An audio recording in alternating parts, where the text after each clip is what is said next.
Vocês têm um standard que marcou vocês e que vocês lembram de diversas coisas dessa época? Eu tenho alguns e quero contar um pouco sobre a minha percepção deles para vocês ao longo do tempo. Vamos começar pelo primeiro T2 que me marcou? O standard dos blocos de Return to Ravnica e Innistrad em 2012 e 2013. Sejam bem-vindos ao MTGC no YouTube. O ano era 2012 e eu estava voltando a jogar Magic, depois de alguns anos parados. Joguei o pré-release de M13, me diverti muito e vi no verso de algumas fichas que em outubro aconteceria o retorno do amado plano de Ravnica. Isso me empolgou e eu me inscrevi novamente nesse tal de pré-release. Pronto, depois do pré-release de Return to Ravnica eu tinha uma pool interessante e comecei a me interessar pelo standard. Joguei todos os pré-releases subsequentes e montei um deck ao longo do tempo, o BUG Counters. Mas vamos falar disso depois. Essa aqui é uma foto dele. Antes de partir para a minha experiência, vamos falar um pouco mais sobre como era o meta dessa época, olhando os Pro Tours e alguns GPs da temporada de 2012 e 2013. O Pro Tour Return to Ravnica, que abriu a temporada desse standard, foi na verdade Modern. Porém, em 24 e 25 de novembro de 2012, aconteceu o GP San Antonio 2012, no formato Standard, que mostrou um pouco de como seria esse formato. A lista campeã foi essa, pilotada por Tyler Light, um BR agro.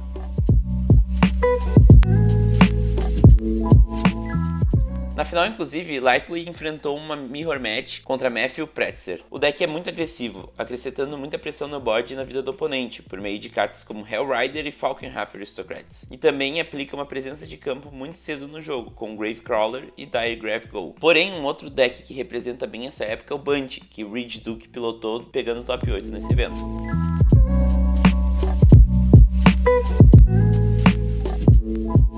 Um deck Bunch que usava uma win condition secundária que necessitava de azul e preto para ativar, a Nephalia Drownyard. E pode ter certeza, era um jeito bem doloroso e vagaroso de perder. O deck era extremamente confiável, com o Supreme Verdict e a dupla dinâmica que representa muito esse T2. Restoration Angel e Thragtusk. Isso mostra como era esse T2, bases de manas sólidas, ótimas ferramentas, como Sphinx Revelation e Farseek, e muita opção. Talvez os charmes de Retorno Ravnica sejam uma boa amostra das opções que o formato oferecia. 2013 chegou e logo já contou com o lançamento de Portões Violados, a segunda coleção do bloco de Retorno a Ravnica. Logo em seguida aconteceu o Pro Tour referente a tal coleção, que foi histórico pelo primeiro, e até hoje único, top 8 de uma mulher no Pro Tour, a Melissa DeTora. O deck da Melissa é um ótimo exemplo do meta daquela época, Wolf Run Bench.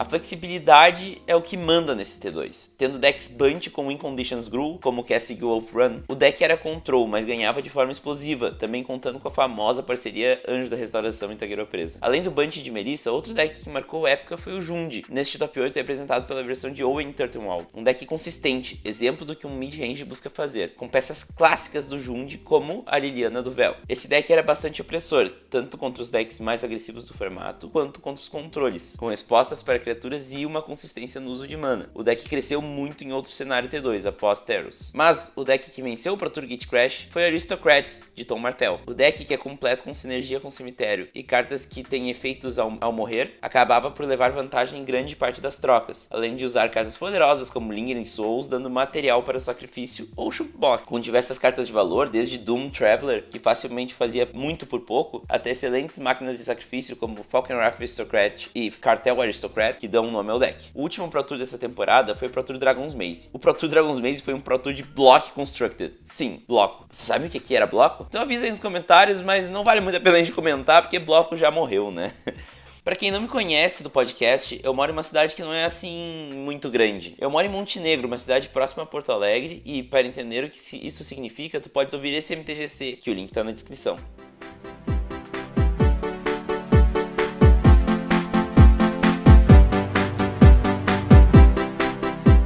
Tem um bom tempo que eu notei uma coisa. Montenegro tinha uma história bonita com o Magic. Desde os tempos da livraria intelectual, depois também da Nobel, fomos conhecendo esse jogo maravilhoso, pelo menos da minha geração. Então fiz o trabalho de formiguinha e comecei a achar diversos grupos isolados. Hoje tenho orgulho de dizer que todo aquele trabalho árduo que fizemos tornou o Magic algo viável e vivo dentro de Montenegro de novo. Uma comunidade de amigos onde todos se ajudam e ajudam o jogo. Porém, o que importa é que, em 2012, eu estava voltando ao jogo sem ter uma loja na minha cidade. A loja mais próxima, a antiga Jambô, atual Nerds, ficava e fica em Porto Alegre, e eu tinha 16 anos, portanto nada de direção. A solução foi clara, busão e táxi. Era assim que eu buscava jogar os pré-releases e game days com a grana apertada que um estudante de ensino médio costumeiramente tem. Vamos direto ao ponto, o deck que eu montei. Ele era um BUG Counters, na época não existia a palavra Sultai. Essa lista é praticamente o Frankenstein. Aqui tem peças de um Event Deck, partes que vieram dos pré-releases que joguei e cartas que comprei pontualmente, principalmente as Shocklands. O deck basicamente explorava duas mecânicas originárias do bloco de Retorno à Ravnica, Evoluir e Necrofagia. Jogando o pré-release de Dragon's Maze, eu notei que ambas tratavam de marcadores +1/+1, e busquei explorar isso no deck. O deck era um mid-range que trabalhava os marcadores para que as criaturas se tornassem cada vez maiores e pudessem criar uma vantagem no board. Lembro muito de jogos marcantes contra o Bunch Hexproof, contra o Bunch Control e contra os Junds da época. Eu me orgulhava do meu deck. Eu havia construído ele no braço, sem listas da internet ou de qualquer outro lugar. Eu fazia resultado? Não, mas eu me divertia bastante. Vocês podem ouvir um pouco mais sobre isso, sobre essa ideia de não buscar só resultado, mas também diversão, nesse outro episódio do MTGC. Cara, eu acho que é mais a mentalidade de como a gente enxerga o jogo, né, cara? Eu sempre brinco, quando eu tô com um deck mais diferente, assim, com um deck mais babaca, que a minha ideia jogando Magic não é ganhar o jogo, é irritar o adversário.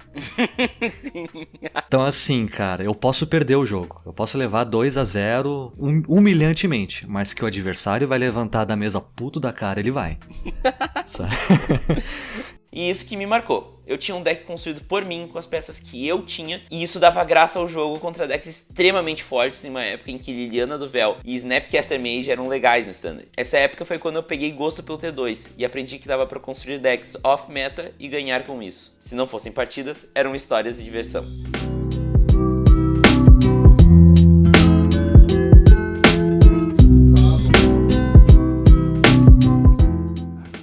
E essa é a minha experiência com um dos T2 mais aclamados da história. Curtiu? Então comenta aí que a gente faz mais desse conteúdo. E esse canal do YouTube só é possível graças aos padrinhos do MTGC. Não sabia que o MTGC é um podcast também?